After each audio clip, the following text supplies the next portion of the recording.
Welcome back to Sun, Sand, and Soul. Josh Tomey with David Haber.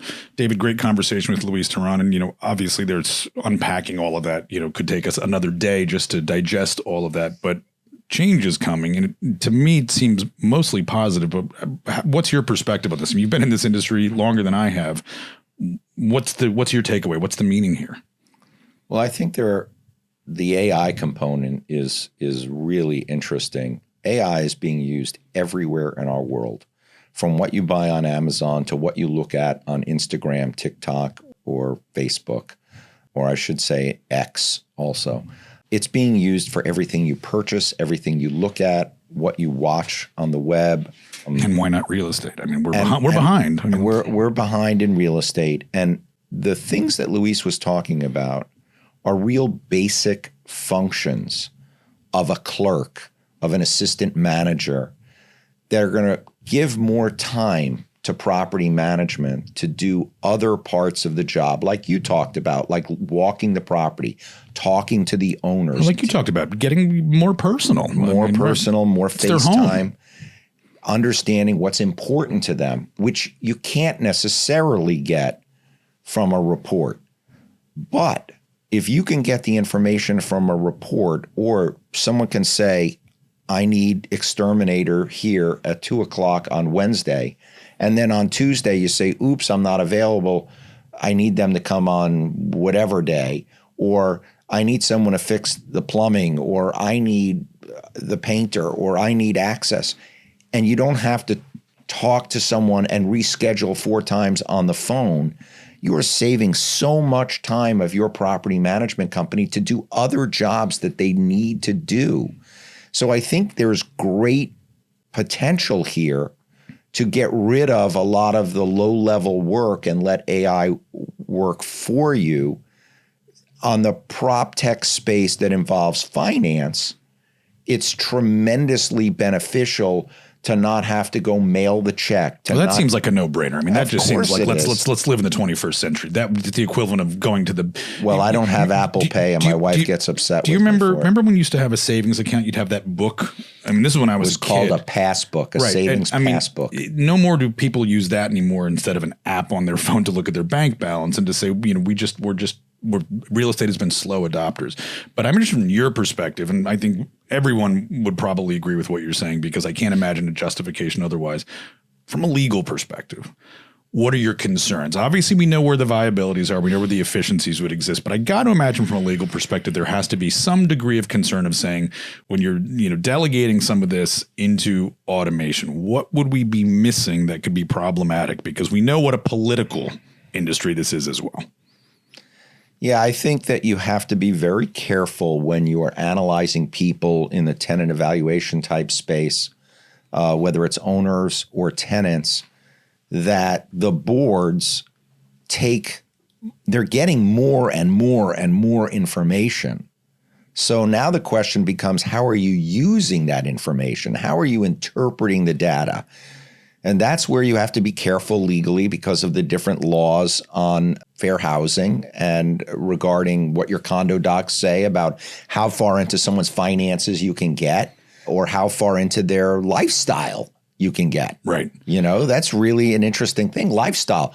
Is your lifestyle compatible with your neighbor's lifestyle? Well, you talked about the party person that you had that got rejected because they had been, they've been bringing parties to their. It was in a newspaper about a woman who brought like a wild animal in for a party. Remember that? I recall the story. Yeah, it was at the Downtown Association. And well, I mean, I guess building on that from a legal perspective, obviously subjectivity is problematic, lack of proper use of your documents. Why has there not been wholesale modification of docs to provide for screening and provide for back? Because it seems like you would want to know who your neighbors are. You'd want to know their financial capacity. Why hasn't this been addressed? I think some of the older associations haven't gone about it. A lot of the buildings that are older have 300 and 400 and 500 unit owners, and trying to get the numbers that you need to change the documents, some of which most of which require supermajority, some of which require unanimous consent to change certain documents. That's hard. And also, it's expensive to change your documents. You got to get your lawyers involved to then rewrite the documents, send it out to the owners. You've got to lobby the owners to explain why you want to change the documents. But do I think it's going to happen Yes, I think documents are going to continue to evolve to be more sophisticated, to allow for more bases to reject or analyze or approve and reject. I mean, many associations don't even allow for the right to approve or reject, which I believe is a mistake. So maybe we'll put in our pocket for our upcoming conversation with Representative Lopez. But, is this the kind of thing that you could imagine the state taking on to say we need to do more at a high legal level, as Senate Bill 4D captured, to support condo associations or homeowners associations or both, to both modernize and just recognize where we are in the world right now, and to say condo associations need to know this information because there is a financial crisis. And if somebody cannot afford to pay, you need to know that up front because you're just setting yourselves up.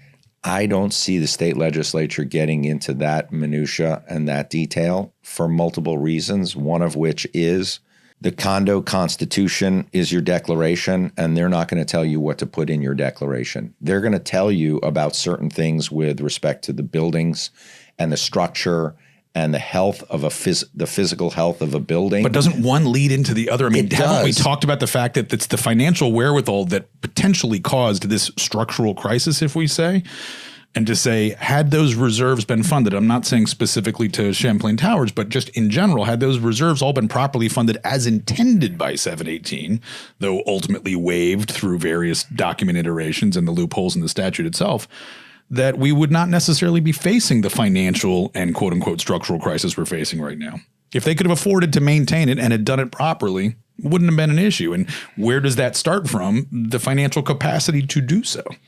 Yeah, but I don't see the state legislature getting into people's lives in terms of pushing for financial transparency. I don't see them getting into that invasive area of, can you afford it? I think you're going to see it on a condo by condo basis as it becomes proper business practice. And I think that's going to come from lawyers giving those recommendations. And I think it's going to come from changes to the documents from board members who are saying, I don't want to have to deal with all of these people who can't afford to pay. And it may come about in the next financial crisis that we have, which is upcoming with all these changes to the laws. I think that is going to be an impetus to change the condo documents to allow for investigation into people's, both their background and their financial ability to pay. I do believe that is coming on a more consistent basis for condos that don't already have that. So then final question to you, and on building on that, if you had a new client right now and you needed to talk to your client about property technology, or any new client, and based on this conversation, what kind of recommendations do you feel like you would be prepared to give at this point in terms of saying, condo association, prepare for the future by doing the following? Well, the first thing we do when we take over a new association is we look at your rules and regulations, we look at your condo documents, and we determine what procedures and what changes should be made to get you up to speed to current technology, current laws. People are asking for documents from the association. How do you go about giving to them? What do you deal with? How do you deal with problematic owners? How do you deal with people who are harassing you? And how do you deal with getting delinquencies paid? And how do you deal with property technology? I think there's a move towards biometrics, not letting people onto a floor they don't belong on, using fingerprint technology. I think, in the last 5 years, you've had a lot of the electric car stuff down in the garage, and how do you charge for that? And are you using the electricity of the association that everybody's paying for, or are you paying for it through your credit card? All of these technological changes are coming to the condo space. And I believe they will continue to come into the condo space. I believe that they will continue to improve the lifestyle within the condo space. I agree. And I got to imagine on behalf of the operators of these condo associations, management companies, the developers of them itself, that it's also incumbent on our groups to push because this is not the kind of thing that people necessarily have the acumen or sometimes even the desire to do. As I shared with you, there is sometimes resistance to change because of the work entailed in that change. Hopefully more and more companies like Luis's, like Tenant Evaluation, are going to make that process simple. I mean, 5 minutes sounds great. And even if it's 10, and even if it's 15, that makes it easy. But when it's cost or time prohibitive, even when in the long run efficiencies are achieved, it seems like that also becomes a massive barrier to entry for a lot of this type of technology. Even if it's great, people are worried about their upfront investment. So it seems like taking the tack that Tenant is and saying, look, we're going to make this easy, we're going to make it cost neutral, is the right way to go, because otherwise management companies are for-profit entities, unlike condo associations. Yeah, but the have to think about their bottom line. Yeah, but the property management companies, to my understanding, are looking for vendors who are cutting edge, who have spent the money, put in the capital, because the property management company doesn't have the time. They're not software and they're not, and they're not going to put the capital in. Right. They may, if it's a big enough property company, they may take over the technology. They may get an exclusive on the technology, but I don't see them creating the technology. They use third-party vendors to create the software, use the AI, and then they absorb it into their ambit. I want to also say that, technology is not all bad. I was just thinking of something. You walk into an older condo and it's like a meat locker at 3 o'clock in the morning in the lobby, right? What wasted air conditioning and energy and money you're spending on electricity at 3 o'clock in the morning?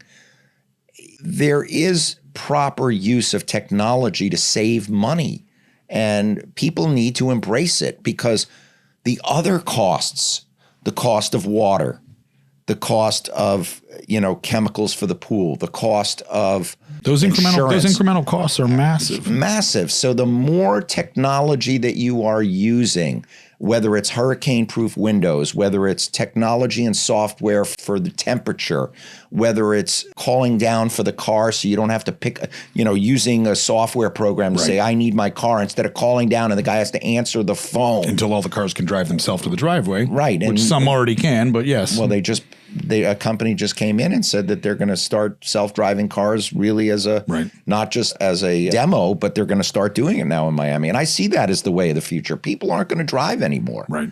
I think all of this, and if I'm translating again on a sort of an operator's basis, there is this time equals money. And that's obviously very cliche, but the reality is so much of this is about saving time, which by extension saves an enormous amount of money. And whether it also increases quality of life, because the more time you have for yourself, or the more time you have to do important areas of work, the less time you have to waste on the mundane tasks that can be done by AI. And I got to imagine that applies to your industry as well, to the extent of saying, if a condo association has a $50,000 legal budget, I'm just making up a number, and to say, would you rather have your attorneys digging on, document amendments and, fixing rules and regulations and implementing some legal best practices, or sending collections letters and, dealing with the mundane, rules and regulations enforcement that honestly, so much of which could be automated or headed off at the pass. Absolutely. Through clarity, that it just seems like, again, that's the future of all business. A no-brainer. It's going to be interesting to talk about the remaining guests this week about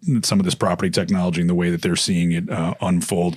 I'm still freaked out about the dark web, though. Sorry, guys. The idea that my information from Target or Macy's or Amazon is out there, whether it's my credit card, whether it's my Social Security number, my whatever information, it's scary. Well, and I hate to do it, David, but to encourage more subscribers and listeners, subscribe now and we will send you the last 4 of David's Social Security number, his home address and telephone number, so that you can explore the dark web alongside of him.